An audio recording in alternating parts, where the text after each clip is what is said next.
ഞാൻ ചില വ്യക്തമായ തീരുമാനങ്ങൾ എടുത്തിട്ടുണ്ട് അനന്തുവേട്ടാ. ഇനി അതിന്ന് ഞാൻ പിന്നോട്ടില്ല. എന്ത് സംഭവിച്ചാലും ഈ പ്രശ്നത്തിനൊരു അവസാനം കാണണം. പക്ഷേ ഈ സമയത്ത് മഹി ഇങ്ങനെ ഓവർ ടെൻഷൻ ആവാൻ പാടില്ല അനന്തുവേട്ടാ. ഇപ്പൊ തന്നെ താങ്ങാവുന്നതിനും അപ്പുറമായി. എന്തായാലും കണ്ണേട്ടന്റെ അച്ഛൻ ആക്സിഡന്റിൽ മരിച്ചു.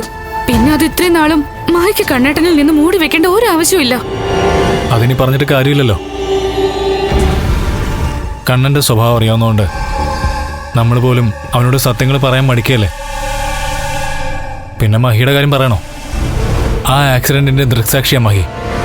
അതന്നെ ആ പാവത്തിനെ അലട്ടുന്നത്. അങ്ങനൊരു ദൃക്സാക്ഷി ഉണ്ടായത് നന്നായി. അല്ലെങ്കിൽ പ്രതാപൻ നോർമലായിട്ട് വരുമ്പോ അയാളെല്ലാം നിഷേധിച്ചേനെ. അങ്ങനെ നിഷേധിച്ചാ പിന്നെ പോലീസിന് പോലും തെളിവ് ശേഖരിക്കാൻ പറ്റില്ല. അവനൊക്കെ ഇടിച്ച് കൊല്ലുക വേണ്ടത്, അല്ലാതെ കേസും വഴക്കൊക്കെ നടത്തി ജയിലിലേക്ക് പറഞ്ഞു വിടുകയല്ല.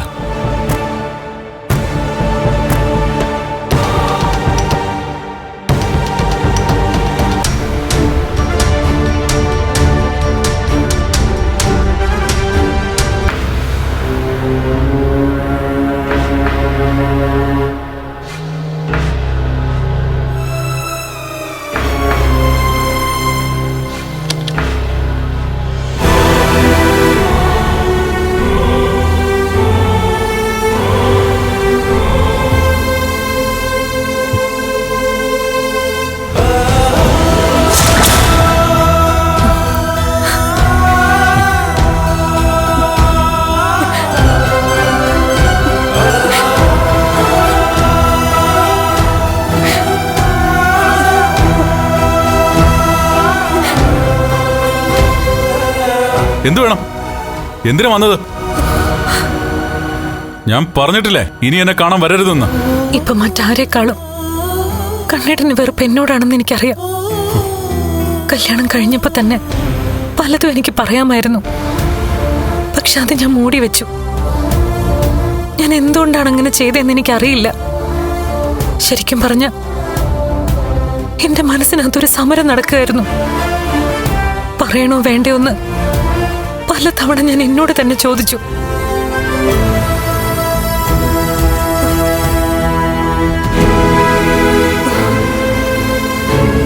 അപ്പോഴൊക്കെ പറയണ്ടെന്ന് എനിക്ക് തന്നെ തോന്നി.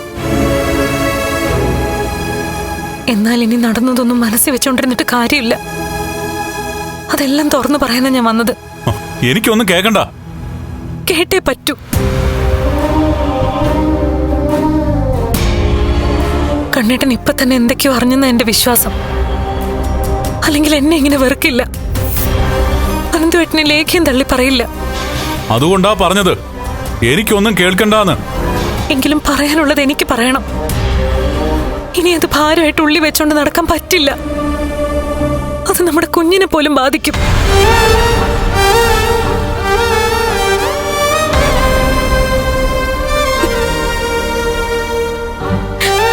വൃശ്ചിക മാസത്തിലെ തൃക്കാർത്തിക ദിവസം കണ്ണേട്ടനെ പിന്നിലിരുത്തി പോയ കണ്ണേട്ടന്റെ അച്ഛന്റെ ബൈക്കിലേക്ക് ഒരു ലോറി പാഞ്ഞു കയറി.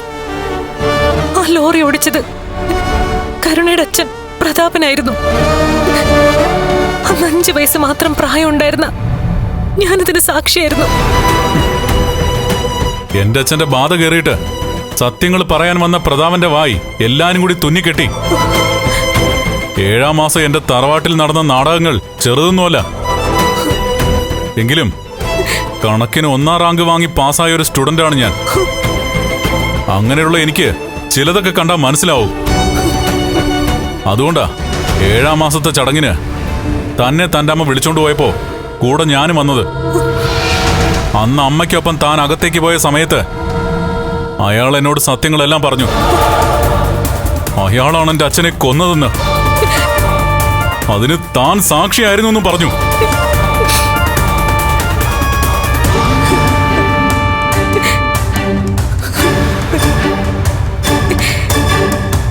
ആ സംഭവം ഇന്നലെ എന്നോണം മനസ്സിൽ പച്ച പിടിച്ച് കിടന്നതുകൊണ്ടാ ഞാൻ ആ കല്യാണത്തിന് സമ്മതിച്ചത്. കല്യാണം കഴിഞ്ഞ് കണ്ണേട്ടന്റെ കയ്യും പിടിച്ച് കമലേശ്വരത്തേക്ക് കയറി വന്ന ഫസ്റ്റ് നൈറ്റില് അത് സംസാരിച്ചാലോ എന്ന് ഞാൻ ആലോചിച്ചതാ. പക്ഷെ അവിടെ അറിയാതെ സ്വാർത്ഥയായിപ്പോയി ഞാൻ. കണ്ണേട്ടന്റെ ഭാര്യയായി ജീവിക്കാന്നുള്ളത് പുണ്യായി തോന്നിയ ഒരു നിമിഷമായിരുന്നു അത്. എന്റെ രണ്ടാനച്ഛൻ വരുത്തിയ വൈകല്യത്തിന് ഞാൻ പരിഹാരവും പ്രായശ്ചിത്വവും ചെയ്യണമെന്ന് തോന്നി. ആ സ്വാർത്ഥതയാണ് എന്നെ കൊണ്ടൊന്നും പറയിക്കാതിരുന്നത്. ഇനിയിപ്പോ അതേപറ്റി സംസാരിച്ചിട്ടൊന്നും കാര്യമില്ല. എന്റെ അച്ഛൻ ആരായിരുന്നു എന്നും എന്റെ അച്ഛൻ എന്റെ ജീവിതത്തിൽ ഉണ്ടായിരുന്ന സ്വാധീനം എന്തായിരുന്നു എന്നും തന്നോട് ഞാൻ പറഞ്ഞിട്ടുള്ളതാ. അമ്മയെ നഷ്ടപ്പെട്ട ഒരു ആൺകുട്ടിക്ക് അച്ഛന്മാര് ചിലപ്പോൾ നല്ല കെയർ കൊടുക്കണമെന്നില്ല. എന്നാൽ എന്റെ അച്ഛൻ പുറത്തു പോയിട്ട് വന്നു കഴിഞ്ഞാ 10-12 വയസ്സുള്ളപ്പോഴും എന്നെ ഒക്കത്തെടുക്കുമായിരുന്നു, എന്നെ വാരി പുണരുമായിരുന്നു. അങ്ങനെയുള്ള അച്ഛന് മുകളിലല്ല എനിക്കാരും എന്തും. ഇതൊക്കെ മനസ്സിലാക്കിയിട്ടും താൻ എല്ലാം മൂടി നടന്നത് തന്റെ ഭാഗത്തുണ്ടായ വീഴ്ചയാ. അതൊക്കെ പോട്ടേന്ന് വെക്കാം, സഹിക്കാം. എന്നാൽ ഇത്രയും കാര്യങ്ങൾ ഇപ്പൊ സംഭവിച്ചല്ലോ. എന്നിട്ടും താൻ എന്തെങ്കിലും പറഞ്ഞോ? അവസാനം തന്നെ പോലെ തന്നെ അനന്തൂനും ലേഖയ്ക്ക് മനസ്സിലായി ഞാനെന്തോ അറിഞ്ഞിട്ടുണ്ടെന്ന്. അപ്പോ എല്ലാം പറഞ്ഞ് മാപ്പിരക്കാൻ വന്നതാ. ഒരിക്കലുമല്ല. കണ്ണേട്ടൻ ഇത് പൊറുക്കില്ലെന്ന് എനിക്കറിയാം. പക്ഷെ ഇപ്പൊ എനിക്കൊരു ആശ്വാസമുണ്ട്. എല്ലാം കണ്ണേട്ടൻ അറിഞ്ഞതിൽ സന്തോഷമുണ്ട്. കണ്ണേട്ടന്റെ അച്ഛൻ നൽകിയ അതേ സ്നേഹവും ലാളനയോ കണ്ണേട്ടൻ എനിക്ക് നൽകിയത്. എന്നിട്ട് അങ്ങനെയുള്ള ആള് ഈ ഒരു സംഭവത്തിന്റെ പേരിൽ വേദനിപ്പിച്ചതിൽ ഏറ്റവും കുറ്റബോധമുണ്ട് എനിക്ക്. കണ്ണേട്ടനില്ലാത്ത ഒരു ദിവസം പോലും എനിക്ക് ശാന്തമായിട്ട് ഉറങ്ങാൻ കഴിയില്ല. തിരിഞ്ഞും മറിഞ്ഞും കിടന്ന നേരം വിളിപ്പിച്ചത്. എന്നാലും സാരമില്ല. കണ്ണേട്ടന്റെ മനസ്സിനെ മുറിവേൽപ്പിച്ചതിന് ഞാൻ ക്ഷമ ചോദിക്കുക.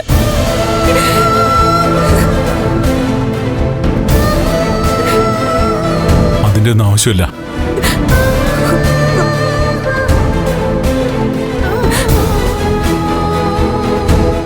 ഈ മുറിവുണങ്ങാൻ ഇനിയും സമയമെടുക്കും.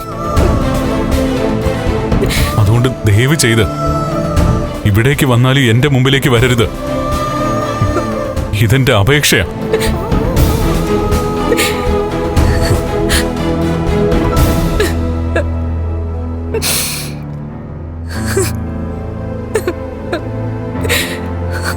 ശരി കണ്ണേട്ട.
ഹലോ.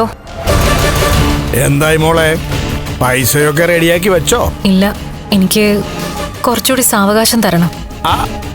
അയ്യോ, അതൊന്നും പറ്റത്തില്ല. അക്കൗണ്ടിലേക്ക് പൈസ വന്നാലേ പിന്നെ ടാക്സ് ഒക്കെ കൊടുക്കണോ അതിന്. അതുകൊണ്ടാ ക്യാഷായിട്ട് തന്നാ മതിയെന്ന് ഞാൻ പറഞ്ഞത്. എന്റെ അക്കൗണ്ടിൽ നിന്ന് പൈസ പോകുമ്പോ കണ്ണേട്ടൻ അതേപ്പറ്റി അന്വേഷിക്കും. ആർക്കാ പൈസ കൊടുത്തേന്ന് ചോദിക്കും. അതുകൊണ്ടാ ക്യാഷായിട്ട് തന്നാ മതിയെന്ന് പറഞ്ഞത്. എന്തായാലും എനിക്ക് കുറച്ചുകൂടി സാവകാശം വേണം. എന്നാ പിന്നെ 1-2 ദിവസം, അതിനപ്പുറം പറ്റത്തില്ല. ശരി. ആ അനന്തുവിന്റെ ലേഖയുടെ ഒക്കെ ഉപദേശം കേട്ടിട്ടേ എനിക്ക് തരാനുള്ളത് തരാതിരിക്കരുത്. അങ്ങനെ ചെയ്ത പിന്നെ നിന്റെ ദാമ്പത്യം തീർന്നെന്ന് കരുതിക്കോ.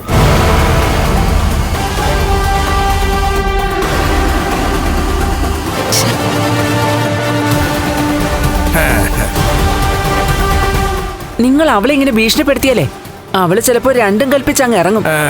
പിന്നെ ഉള്ളതുകൂടി ഇല്ലാതാകും. പറഞ്ഞേക്കാം. അവക്കേ ഞാൻ 2 ദിവസത്തെ സാവകാശം കൊടുത്തിട്ടുണ്ട്.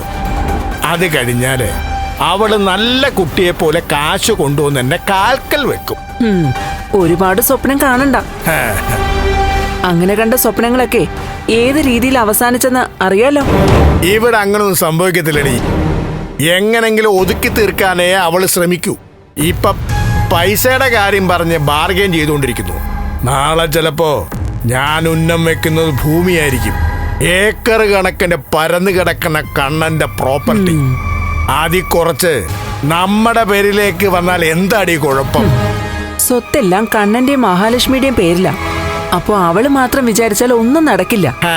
അതൊക്കെ ഞാൻ നടത്തിച്ചെടുത്തോളാം. അതുപോലെ തന്നെ എന്നെ ഉണ്ണിയും കമ്പനിയിലേക്ക് തിരിച്ചെടുക്കാൻ ഞാൻ പറയുവടി. അതുപോലെ തന്നെ നമ്മുടെ മോനെ തേച്ചിട്ട് പോയ ഒരുത്തിയുണ്ടല്ലോ, എന്റെ അനന്തരവള്, അവളെ കമ്പനിയിൽ നിന്ന് പിരിച്ചുവിടാൻ ഞാൻ പറയും. ആ സ്ഥാനത്ത് ഉണ്ണി വരട്ടെ. അതൊരു നല്ല കാര്യം. അവൾ ഒറ്റ ഒരുത്തിയാ നമ്മുടെ കുടുംബം തൊലച്ചത്. അതിനവളെ മാത്രം കുറ്റം പറഞ്ഞിട്ട് കാര്യമില്ലടി. നമ്മുടെ മോന്റെ കയ്യിലിരിപ്പ് അതുപോലല്ലായിരുന്നോ?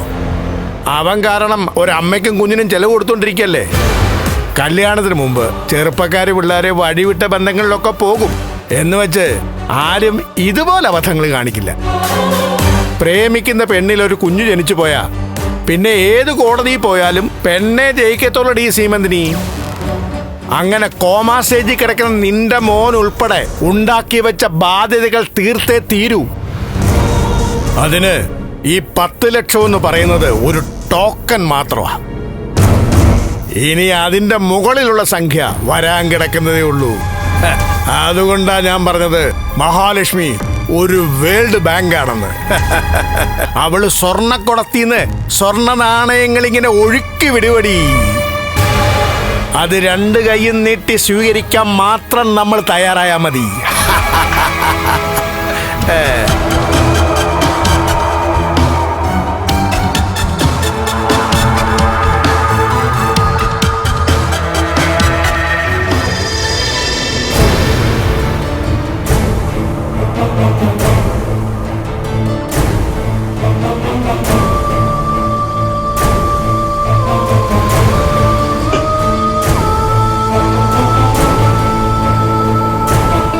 മഹിയൊന്ന് വിളിക്കട്ടെ?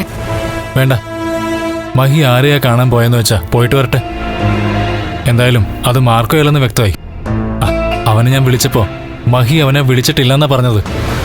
അപ്പോ കണ്ണേട്ടനെ കാണാൻ തന്നെ ആയിരിക്കും പോയത് അല്ലേ? കണ്ണനെയാണോ അതോ എന്റെ അമ്മാവനെയാണോ കാണാൻ പോയെന്ന് അറിയില്ല. അയാൾ എന്തിനാ കാണുന്നത്? നമ്മൾ അതുപോലെയല്ലേ സംസാരിച്ചത്. പണം തരാൻ പറ്റില്ലെന്ന് പറയാനായിട്ട് പോയതാണെങ്കിലും. എന്തായാലും ഉള്ള സമാധാനം പോയി. മഹി ഒരുപാട് പാവമായി പോയതാ ഈ പ്രശ്നങ്ങൾക്കൊക്കെ കാരണം.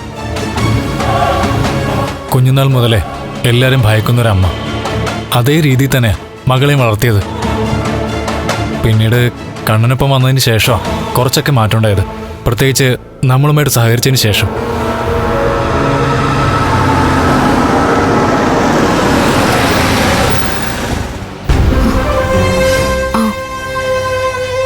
ആളെത്തിയല്ലോ.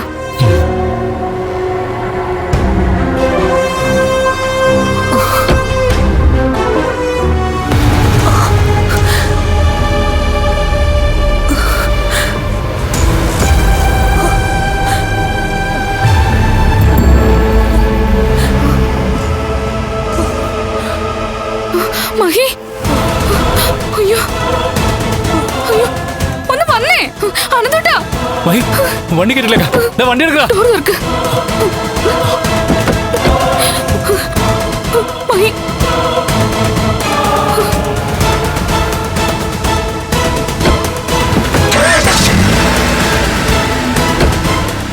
എവിടെയെങ്കിലും ഇടും.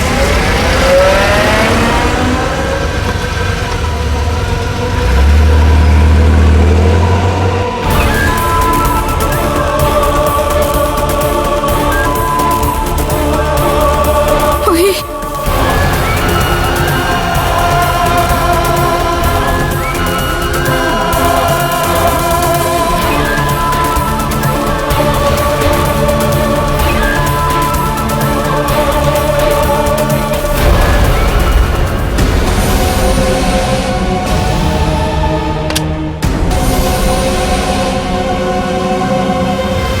കണ്ണേട്ടനെ തന്നെയാണോ കാണാൻ പോയത്? എന്താ സംഭവിച്ചെന്ന് അറിയില്ലല്ലോ അനന്തോട്ടാ.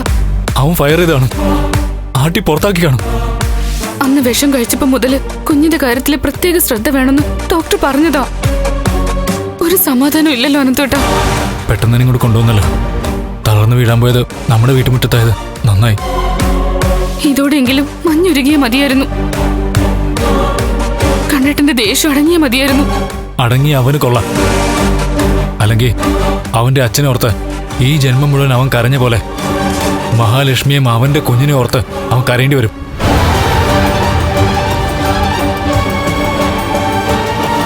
വാ ഡോക്ടർ. മഹി, ഞാനൊന്ന് നോക്കട്ടെ.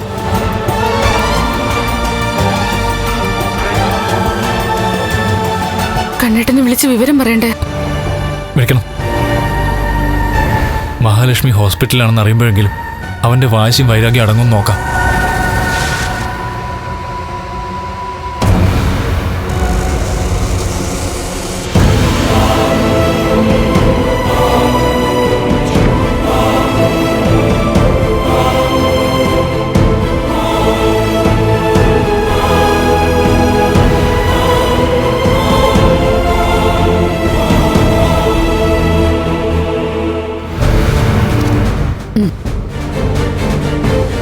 ശ്വാസം കിട്ടാൻ പ്രയാസമാണ്.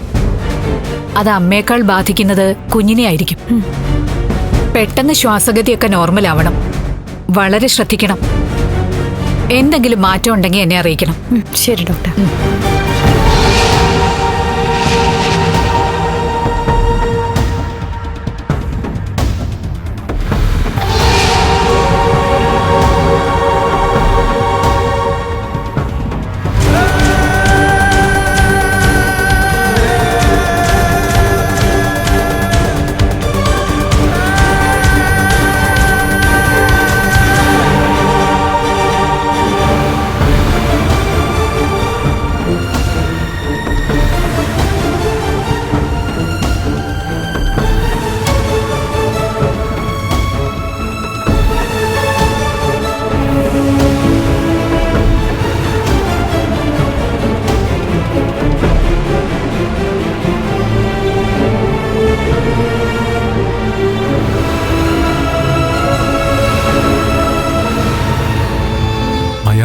വന്നില്ലേ? പറയാനുള്ളതെല്ലാം പറഞ്ഞില്ലേ? മാപ്പ് പറഞ്ഞില്ലേ?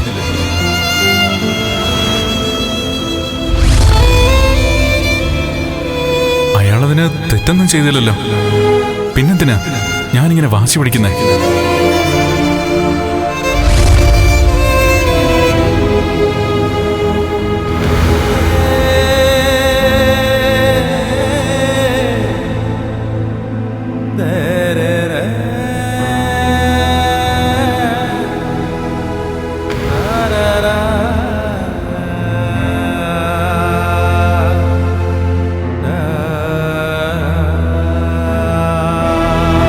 എന്ന ചെറുപ്പക്കാരൻ പ്രായത്തിനപ്പുറം പക്വതയുള്ള കൂട്ടത്തിലാണെന്ന് ഈച്ചായൻ എന്നോട് പറയാറില്ലേ?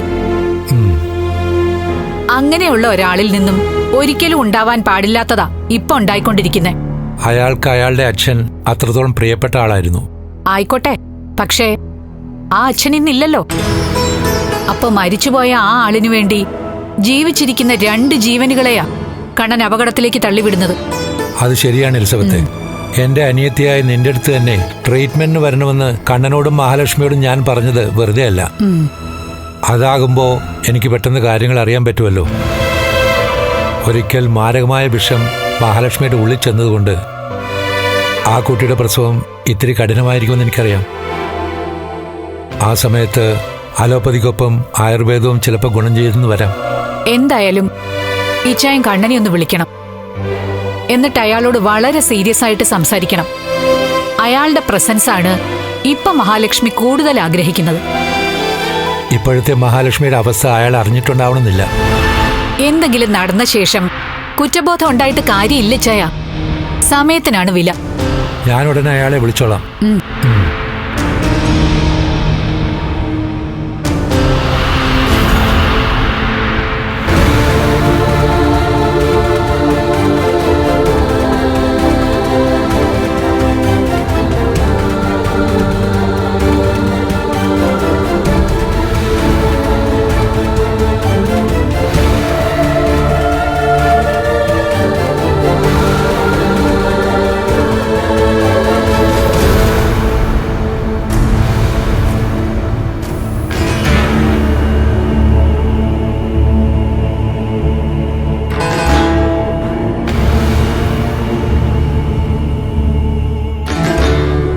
അറിയാമല്ലോ, എലിസബത്ത് എൻ്റെ അനിയത്തിയാ.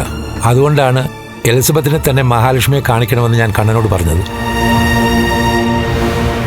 എന്തൊക്കെയാണോ ഇവിടെ സംഭവിക്കുന്നത്?